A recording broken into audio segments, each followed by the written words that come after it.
bilasizlar, ichkarida mana shu Andajonim qoldi mana Bobur spektakli davom etyapti.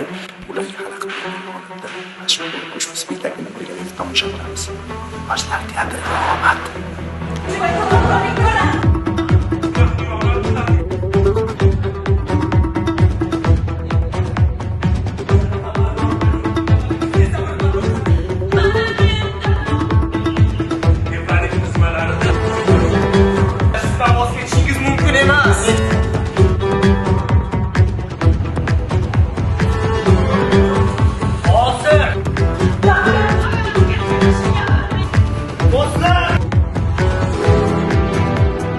Mana bugun biz Andijon viloyati yoshlar teatri o'z maqsadimizga erishib, Andajonim qoldi mana Bobur, ya'ni bizning bobokalonimiz Zahiriddin Muhammad Boburni hayot ijodi, ya'ni yoshlik paytlaridagi davrini sizlarga taqdim etdik.